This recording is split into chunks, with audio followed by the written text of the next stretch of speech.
우리는 오후 예배를 통해서 지금 신앙의 본질을 배우고 있습니다. 그러니까 예수님을 믿는다는 것은 무엇일까에 대한 핵심들을 좀 살피고 있습니다. 여러분, 우리가 예수 그리스도를 믿기 때문에 교회 활동도 하고 그다음에 봉사도 하고 남들과 좀 다르게 살기도 합니다. 그런데 제가 막 말씀드린 그 부차적인 것들이 신앙의 본질은 아닙니다. 신앙의 본질은 하나님과 교제를 나누는 겁니다. 하나님을 알고 사랑하는 겁니다. 그분을 알고 사랑함으로 그분이 나를 자녀 삼으시고 나를 통해서 하시려는 일을 알아가기 때문에 내가 예배도 드리고 헌금도 하고 봉사도 하고 내 몸을 쳐서 복종케 하여 순종하는 것입니다. 우리가 지금 오후 예배 때 그거 배우고 있습니다. 우리가 하나님을 아는 것에 대해서 계속 배우고 있는데 오늘은 그 하나님을 아는 것하고 우리가 거룩하게 변화되어가는 성화하고도 관련이 깊다, 이 부분을 얘기할 텐데, 우리는 지금 하나님 아는 것에 대해서 배우고 있으니까 제가 매번 이 하나님 아는 것에 대해 다룰 때는 이 표를 좀 보여드리겠습니다. 우리가 좀 구분해야 될 게 있다는 겁니다. 하나님에 관해서 하는 정보적 지식과 인격이신 하나님을 아는 것을 분명히 구분해서 생각해 보자, 이렇게 얘기하고 있습니다. 먼저 하나님에 관해서 아는 것은 이런 겁니다. 하나님에 관해서 성경을 통해서 이론적으로, 지식적으로 혹은 신학적 지식으로 하나님에 관해서 아는 겁니다. 이 지식은 우리가 성경을 통해서 얻게 됩니다. 그런데 그 성경의 저자이신 하나님과의 만남보다는 그 정보 자체로 접근하여 하나님에 관하여서 알게 되는 것하고, 인격이신 그 하나님이 이 성경을 주셨으니까 그 각 저자들을 감동하신 성령을 통하여 하나님과 교제하는 것은 구분하자, 이 얘기입니다. 또한 이 하나님에 관해서 하는 것은 내가 시간을 많이 들이고 교회에서 하는 프로그램과 설교를 2번, 3번 적고 공부하면서 훈련과 교육을 통해서 습득할 수 있습니다. 그리고 이것 자체가 나쁜 것은 아니라고 말씀드렸듯이 이러한 과정은 결국 하나님을 아는 것으로 나아가기 위해서도 아주 중요한 수단이 됩니다. 그러니까 이 앞에 있는 관해서를 터부시해서도 안 됩니다. 그런데 이 관해서 아는 정보는 우리의 삶에 근본적인 변화를 주지 않습니다. 오늘 또 다루다 보면 나올 텐데, 하나님에 관해서 하는 지식은 이 관해서 이렇게 해야 성도라더라, 이렇게 해서 교회 활동을 해야 된다더라라는 종교인으로서의 변화는 주겠지만, 한 사람의 완전한 인격적 주인이 되셔서 그분을 따라서 가치관이 변혁되고 삶 전체를 바꿔놓는 근본적인 변화는 이 지식으로는 올 수가 없다. 그래서 이거 갖고 비교해서 보시면 성경에서 말하는 하나님을 안다는 것은 살아계신 하나님과 개인적으로 아는 것입니다. 그분과 교제하는 것입니다. 그분의 성령이 우리 안에 있으니 그 성령이 우리를 확 비춰서 그분과 교제로 초청합니다. 이것이 여러분 신앙의 본질입니다. 이것이 우리를 바꿔놓는 것이죠. 여러분 다 제가 알기로는 신앙을 여기서 시작했을 겁니다. 여기서. 그런데 나도 모르게 어느 순간 여기로 가는 경우가 생기고, 그 장면을 우리는 구약 성경에서 반복적으로 보고 있고, 신약 시대 와서 예수님 시대 때도 예수님이 십자가에 못 박은 이유가 뭡니까? 이렇게 살아있는 신앙을 하는 예수를 관해서 아는 기득권들이 결국 이단화시켜서 죽인 거예요.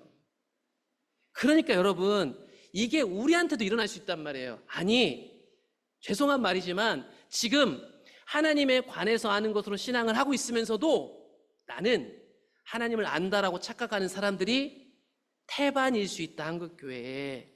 이걸 우리가 지금 배우고 있는 거예요. 이렇게 주님을 아는 것, 실제적으로 그분을 알고 교제하는 것은 우리의 성화와도 관련이 있다는 걸 살펴볼 텐데, 성화를 다른 말로 하면 거룩해져가는 과정이니까 영성이라고도 많이 쓰는 것 같아요. 대한민국에서 영성이라고도 많이 쓰고, 또 이걸 좀 풀어서 얘기하면 영성이란 말이 너무 추상적이니까 주님을 닮아감이라고 저는 표현할 수 있을 것 같아요. 주님을 닮으려면요, 하나님을 알아야 돼요. 보통 교회에서 우리가 이 성화를 다룰 때 어떻게 하냐면 조직신학적으로 이 성경을 가지고 딱 이거를 설명하기 위해서 칭의, 하나님의 아들로 의롭게 되었다, 예수를 믿음으로 내가 의롭게 되었다는 칭의가 되고 나면 이제 성화, 변화되는 과정이다, 그게 끝나고 나면 천국에서 영원히 이르게 된다 해서 영화, 이렇게 나눠서 설명하거든요. 그래서 우리가 보통 한국교회 안에서 이 조직신앙에서 칭의, 성화, 영화 다 들어보셨을 거예요. 다 훈련 받으시고 들어보셨을 거예요. 그러다 보니까 이 무슨 칭의, 영화, 칭의, 성화, 영화가 무슨 단계 같아요. 1단계 코스 통과하면 그 다음 단계는 알아서 되는 것처럼. 그래서 오늘날 교회에 있는 성도들은 자기가 교회 와서 등록하고 예수님 믿는다고 동의를 했으니까 칭의는 이미 됐고, 나머지 성화인데 성화는 어차피 죽을 때까지 되는 거니까 그냥 되겠지라는 생각을 갖고 있는 사람 한 부류가 있고, 또 어떤 사람은 이 성화를 자기의 성실로 막 빨리 이루고 싶은 거예요. 그래서 자기가 열심히 한단 말이죠. 이런 두 가지 오해 때문에 하나님과의 아는 관계도 깨지고 성화에 대해서도 계속 오해가 생겨요. 미리 말씀드리지만 성화는 우리의 어떠함으로 이루는 것이 아닙니다. 여러분이 여기서 어떠함이라는 것은요, 내 열심의 노력으로도 바꿀 수 있고, 또 어떤 사람은 알아서 되겠지 하는 막연함으로 놓는 것도 여기 포함될 거예요. 여기 있는 사람 다 그럴 거예요. 어떤 사람은 성화하면 부담스럽고, 어떤 사람은 성화하면 그래 성화해야지. 왜 이런 부류가 생기냐면, 성화를 강하게 말하는 사람들 중에는 자기가 교회에서 오랫동안 봉사하고 열심히 했으니까 너희들도 해야 돼, 뭐 이런 개념이 있고, 그냥 막연히 생각하는 사람들은 성화를 좀 부담스럽게 여깁니다. 저거는 목사님이나 장로님이나 직분 받을 사람들이나 변화하는 거지 라고 생각하는데, 그건 완전히 잘못된 생각. 그래서 여러분, 성화 들으면 사람들이요 오해를 하기 때문에 반응들이 생기는데, 여러분들은 성화라는 말을 들으면 어떤 반응이 마음에서 오세요?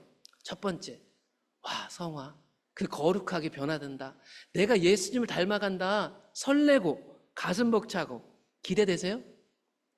아니면 예수님처럼 된다고 거부감이 들거나 혹은 부담감이 들고, 나는 한 주 동안도 죄도 많이 짓고 사는데 죄책감이 앞서나? 어떠세요? 또 어떤 사람은 성화? 그럼 뭔가를 해야 된다는 건데, 그러면 교회 봉사도 하고 해야 되나? 어떠세요? 여러분, 성화에 대해서 사실은 가장 올바른 반응은 내가 변화되는 거잖아요. 예수님을 닮아가는 거잖아요. 예수님처럼 더 이 땅에서의 내 욕심들을 포기하게 되는 거잖아요. 이전에 보지 못했던 나를 보게 되는 거잖아요. 얼마나 설레고 가슴 벅찬 일이에요. 그런데 오늘날 성화를 성도들이 이렇게 받아들이냐 이 말이죠. 오해가 너무 많아서 부담부터 가져요. 저는 그렇게 할 수 없어요. 자기가 잘 못 산다고 죄책감에 빠져요. 또 다른 사람과 비교하면서 뭔가 해야 되는데 부담감을 갖는단 말이죠. 그럼 다시 한번 말씀드리지만, 성화는 무언가를 하거나 혹은 무언가를 안 하는 문제가 아니다. 여러분, 성화, 즉 영성, 예수님을 닮는 것은, 하나님의 자녀로서의 닮아감은 성령의 역사입니다. 전적으로 성령의 힘으로 이루어지는 것입니다. 이 얘기 너무 많이 들으셨죠? 바울은 율법으로 세운 교회가 아니라, 유대교 전통으로 세운 교회가 아니라 오직 예수를 전하여 유대교 같은데 유대교하고 완전 다른 성령이 세우는 교회를 고린도 지역에서 솟아나는 것을 보았던 사람이에요. 보았던 사람. 이 이방 땅에서 예수를 전했더니 사람들이 예수를 믿고 성령 받았대요. 고린도 교회에 보낸 편지는 말씀드렸잖아요. 우리 교회 좀 세대인 교회처럼 고린도 교회에 간판 붙어있고 건물 있는데 보낸 편지가 아니고, 고린도라는 도시에 살고 있는 예수님을 믿게 된 사람들한테 돌려보세요 라고 보낸 편지란 말이에요. 그 편지를 보면 이렇게 얘기를 해요. 우리는 모세가 이스라엘 자손들에게 장차 없어질 것에 결국을 주목하지 못하게 하려고 수건을 그 얼굴에 쓴 것 같이 안 합니다. 이렇게 얘기를 해요. 이 편지를 쓴 바울과 바울 선교팀은요, 이 세워진 신약 교회를 향해서 우리는 구약처럼 그렇게 여러분들에게 복음을 전하지 않습니다. 이렇게 얘기를 해요. 이걸 좀 더 볼게요. 이게 뭐냐면, 보세요. 구약성에 보면 모세가 하나님으로부터 율법을 받아갖고 나오니까 얼굴에 막 빛이 났단 말이죠. 그래서 그 얼굴을 가려야만 했어요. 구약시대 때도 하나님의 영광이 있었지만 구약시대 사람들은 그 영광을 함부로 볼 수가 없었어요. 그래서 가렸단 말이에요. 그리고 가린 그 영광도 시간이 지나면 사라졌어요. 그런데 신약시대는 다르거든요. 신약시대는 다르단 말이에요. 그런데도 불구하고 신약시대가 왔고 바울이 성령이 솟아나게 하는 교회를 보고 그 공동체를 한 6개월에서 길면 한 1년 정도 세워놓고 나왔는데, 거기에서 사람들이 또 다시 어떻게 했는 줄 아세요? 구약 전통으로 가듯이, 바꿔 얘기하면 율법주의 신앙을 벗어나지 못하는 거예요. 그래서 고린도서 3장 14절에 보면 그러나 그들의 마음이 완고하여 오늘까지도 구약을 읽을 때 그 수건이 벗겨지지 아니하고 있으니 그 수건은 그리스도 안에서 없어질 것이다. 오늘까지 성경을 읽을 때 수건이 그 마음을 덮고 있는 일들이 일어나고 있다. 여러분, 구약 율법이 결국 예수로 완성돼서 살아계신 그분과의 교제고 살아있는 신앙이어야 되는데 아직도 구약적 신앙 가운데 갇혀있는 사람들에서 얘기하고 있고, 이것이 대표적으로 초대교회의 가장 위험했던 유대교, 교회를 세워놨는데 이게 유대교로 돌아간다고 교회를 개척해놨는데요, 개척한 교회가 기성교회하고 똑같아져 가는 거죠. 새로운 교회를 꿈꾸고 공동체가 모여가지고 하나님 중심적으로 교회를 세웠는데 교회 이전 모습 같았던 기성교회, 유대교회에서 있었던 그 율법주의적 습관들이 교회 안에 들어오기 시작한 거죠. 봉사를 많이 해야 되고 거기서 직분이 생기고 제도와 조직이 견고해지면서 기득권이 생기고 그 사람들이 힘을 행사하고 똑같아지는 거예요. 교회를 세웠는데 아직도 구약적 신앙으로 돌아가려는 태도가 그들 가운데 있었으니 바울은 얘기합니다. 여러분, 예수께로 가셔야 됩니다. 언제든지 예수께로 돌아가면 그 수건이 벗겨지리라. 주의 성령이시니, 주는 영이시니 주의 영이 계신 곳엔 자유가 있다. 구약적 신앙은 율법주의 신앙으로 억압하고 그 영광을 마음대로 누릴 수도 없으나 우리는 독생자이신 예수 그리스도를 본 세대요, 그분이 십자가를 져서 이제 예수 그리스도 통해서 하나님을 본다. 그러니까 우리가 감히 하나님 앞에 기도를 하잖아요. 감히 하나님 앞에 찬양을 올리잖아요. 그게 예수님이 하신 일이란 말이죠. 그래서 예수님께로 가라고 알려주고 있는 거예요. 그분이 우리 안에서 영으로 역사하신다. 성령으로. 그 성령이 계신 곳에는 자유로움이 있다. 여러분, 자유는 뭘까요? 왜 이렇게 교회 생활하는데 우리 안에 억압이 있을까요? 여러분, 자유로우신가요? 자유로운다는 건 마음대로 내 마음대로 한다는 건 아니에요, 분명히. 그런데 말로 다 설명하기 힘들지만 우리 안에서 샘솟는 하나님으로부터 오는 자유로운 말이에요. 그 자유로움이 있는 게 교회의 생명력이라고 저는 생각해요. 그렇게 생명 있는 사람이 행복한 사람들이고 그런 사람들이 살아가는 방식이 다른 사람에게 흘러가는 거예요. 흘러가는. 그게 교회 아니겠어요? 그래서 3장 18절 얘기합니다.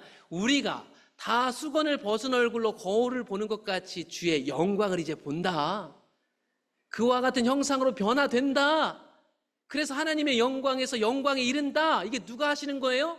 주의 성령 때문이다. 그러므로 여러분, 목사님이 더 거룩하고 하나님과 더 친하고 이런 거 아니라니까요. 각자 하나님 안에서 예수 그리스도를 믿음으로 주의 영광을 보시고 날마다 변화되는 거예요. 그 영광에 취해 사는 거죠. 이걸 누가 해요? 성령이 하신다고. 그 성령이 우리 안에 사신단 말이에요. 그러니까 그 성령과 끊임없이 소통하기를 열망해야겠죠. 그러나 이것도 완성이 아니에요. 확실히 볼 날이 있다라고 얘기해요. 우리가 지금은 거울로 보는 것 같이 희미하나 그때는 얼굴과 얼굴을 대하여 볼 것이다. 여러분, 수건이 벗겨지고 거울로 보는 것도 가까이 보는 건데요, 지금 이 땅에서 보는 이 하나님의 영광도요, 이제 우리가 주님 다시 오셔서 영원히 누릴 그 영광하고는 비교도 안 되는 거예요. 영화하고는. 그러므로 이 땅에서 하나님의 은혜를 누리며 살지만 우리는 저 나라에 갈 것을 더 사모하게 되는 거예요.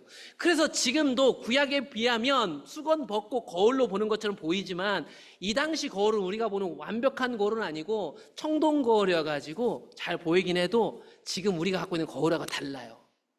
이것도 아쉬워요. 그러니까 이 청동 거울로 보는 하나님의 영광이 끝나고 나서 영원히 그분의 얼굴을 대하여 볼 것을 사모하는 사람들, 그게 하나님 백성들인 거예요. 그래서 이 땅이 아무리 좋아도, 이 땅에 내가 평생 해가지고 아무리 좋은 건물을 짓고 아무리 사람들 명성을 얻어도 이 땅이 소망을 두지 않아요. 그 대신 이 땅에 있는 동안 하나님과 함께 그분을 닮아감으로 그분의 역사로 살아가요. 그러나 미련을 두지 않죠. 우리가 가야 할 곳, 영원한 나라가 날마다 소망이 되는 거예요.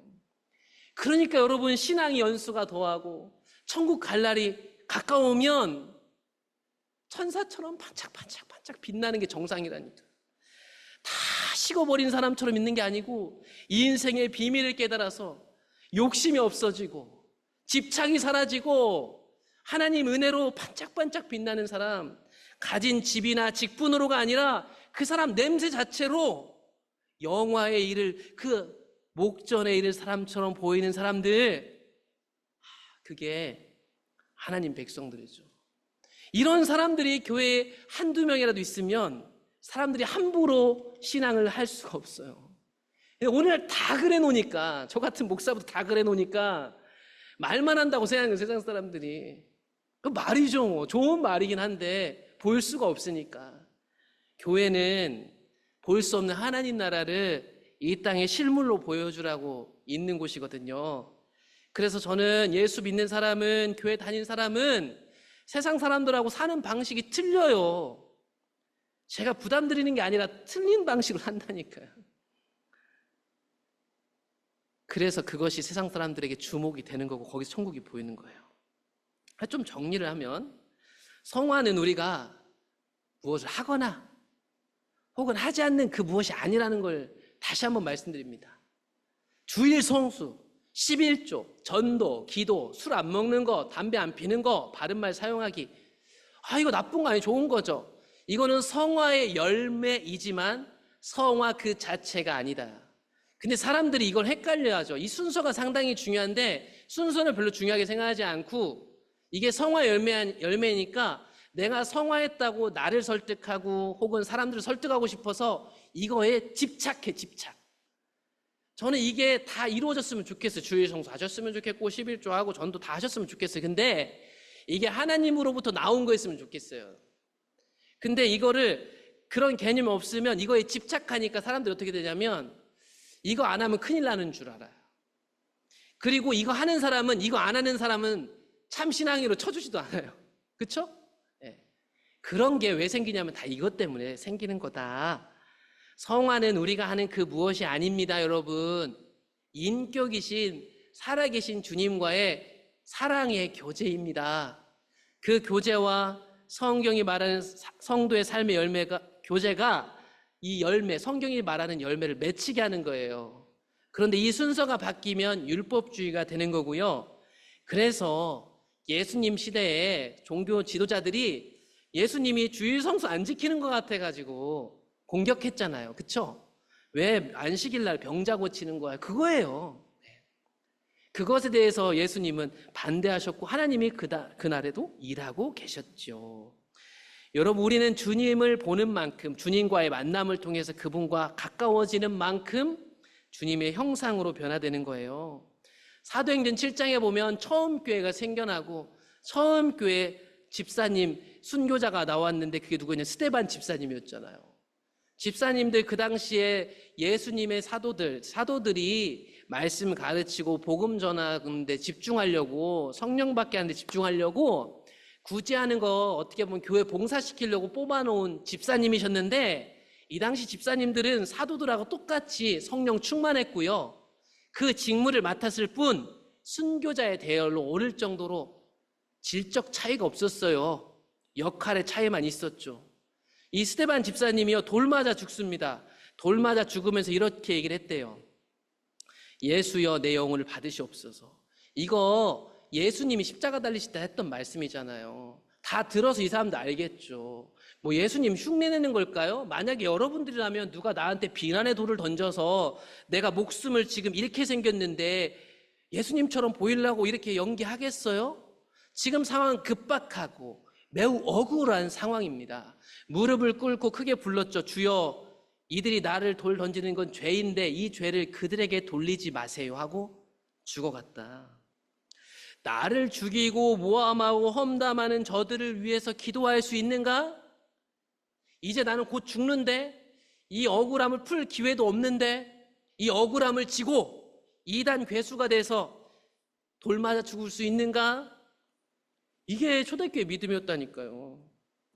누가복음에 보면 예수님이 똑같이 그렇게 하셨죠. 아버지, 저들이 저를 십자가에 못 박는데 그 죄잖아요. 그들 용서해 주세요. 그 사람들은 지금 자기들이 하는 것을 알지 못해요. 여러분, 나중에 또 기회가 있어갖고 나타나서 그때 내가 니네들 하면 안 되는 건데 봐준 거야 이렇게 얘기할 수 있어요? 지금 끝인데? 스데반도 그렇죠.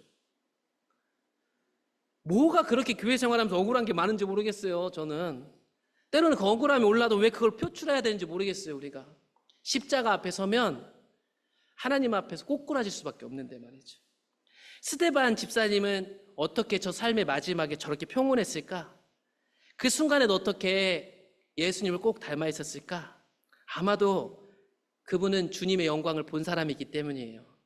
그래서 사도행전 7장에 보면 스데반이 성령 충만하여 하늘을 우러러 주목하여 하나님의 영광, 예수께서 하나님 우편에 서신 것을 보았다.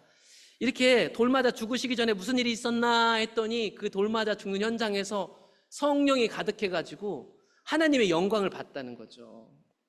스데반 집사님이 그렇게 반응할 수 있었던 이유는 하나님의 영광을 보았기 때문이다. 물론 이 영광은 갑자기 본 게 아닐 거예요. 그동안도 계속 그 인격적인 주님과의 교제를 통해서 주님의 영광을 만끽해 오셨을 거예요. 그래서 지금도 보는 거예요. 죽기 직전에 갑자기 보는 게 아니라. 여러분, 주님과의 친밀한 교제가 왜 중요할까요? 우리는 내가 어느 정도 수준, 깊은 영적 수준에 도달하면 이제 이전 것은 저절로 되는 것으로 마냥 생각합니다. 그러나 기독교 영성은, 기독교에서 말하는 성화는 지속적이고도 지금 현재적인 주님과의 친밀함입니다. 그러니까요, 가끔 그렇잖아요. 저 사람 옛날에 저러지 않았는데 왜 저렇게 됐을까 하잖아요. 그게 우리의 이야기가 될 수 있다고. 저 사람 욕할 게 아니고, 우리는 친밀한 관계를 떠나면, 내 안에 계신 성령과의 관계가 멀어지면 죄로 인해서 한 푼거리도 안 되는 자신을 발견하게 되는 거예요. 그러니까 다른 사람도 젊었을 때 안 그랬는데 나이 들어 저러네, 이런 모델을 보면 안 좋은 모델로 전락한 건데, 그분 보면서 욕하지 마세요. 그게 하나님과 관계가 멀어지면, 친밀한 관계에서 떨어지면 우리가 그렇게 된다. 목사가 어떻게 저래? 목사하고 뭐고 필요 없어요.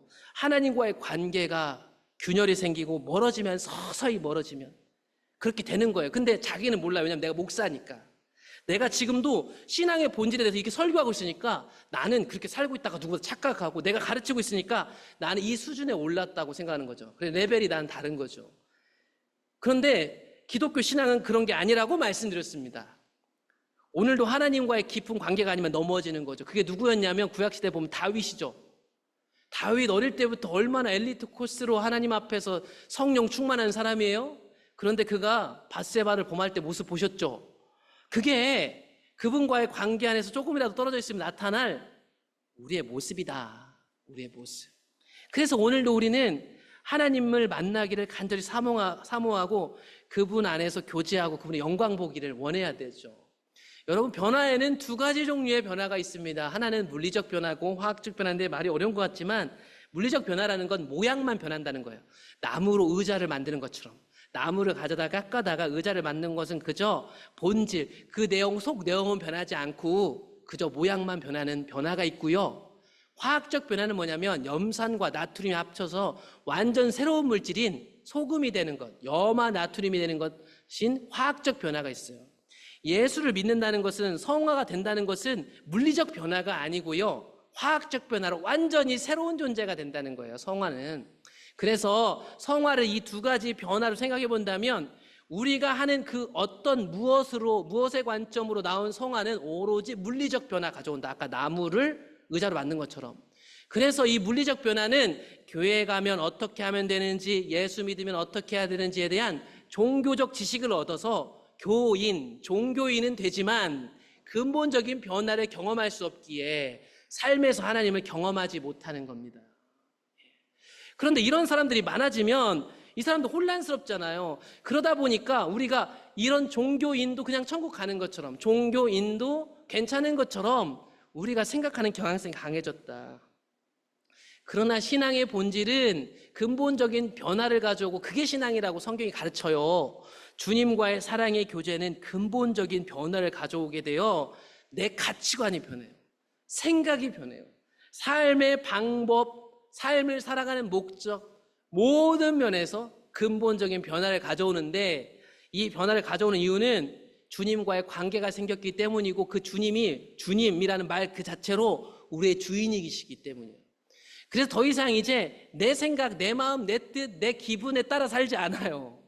그분과의 교제를 통해서 내 기분이 이런데 이 상태로 놔두지 않고 주님이 원하시는 길로 가려고 기도하며 싸워요.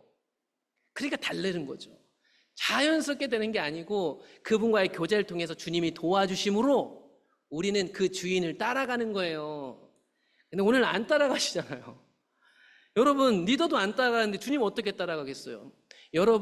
여러분에게 옳은 성경적 가르침을 말하는 사람도 못 따라가는데 주님이 오셔서 내 세밀한 마음까지 아시는 그 주님이 인도해 가시면 따라가시겠어요? 오늘날 잘 안 변하려고 하잖아요. 나는 안 변해요. 우린 늙었어요. 그건 목사님 신앙이고 난 내 신앙이 있어요. 모양은 다르겠지만 주님과의 사랑의 교제를 통해서 주님을 따라가시는 게 신앙이니까 주님 잘 따라가시기를 축복합니다. 우리 모두가 다 주님의 영광을 볼 수 있다고 오늘 읽은 본문을 얘기하는 거예요. 고린도서 3장 앞부분부터 다시 보기 시작하면 돌에 써서 새긴 죽게 하는 구약 율법 조문의 직분도 영광이 있어가지고 모세 얼굴에 이 율법 받으러가다 반짝반짝 영광이 있더라. 그런데 그 영광도 시간이 지나면 없어져요. 그런데 그 영광도 구약 때는 함부로 볼 수가 없었죠. 하물며 예수님이 오셔서 이제 성령으로 영의 직분을 얼마나 더 그러겠어요? 더욱 영광이 있지 않겠어요? 성령으로 영의 직분을 받은 우리는 얼마나 그 영광을 누릴 수 있겠어요? 그러니까 그 넘치는 영광을 누리는 게 신앙이란 말이죠. 영광되었던 것이 더 큰 영광으로 말미암아 이에 영광될 것이 없으니 없어질 것도 영광으로 말미암았은즉 길이 있을 것은 더욱 영광 가운데 있다. 말이 어려운 것 같지만요, 구약 때 아까 모세 때도 영광이 있었죠. 이제 그건 영광 축에도 안 껴주는 거예요. 왜냐하면 진짜 영광이 나타났으니까. 더 큰 영광이 나타났는데 이전 영광을 왜 주목하느냐는 말이죠. 예수 그리스도를 통해서 이제 그 하나님의 영광, 영원한 영광을 누리는 게 신앙이다. 우리가 이 같은 소망이 있으므로 담대히 말합니다. 우리는 모세가 이스라엘 자손들에게 장차 없어질 것에 결국 주목하지 못하게 하려고 수건을 걸고 쓴 것 같이 안 한다. 그래서 우리가 아까 읽은 본문이 나오는 거예요.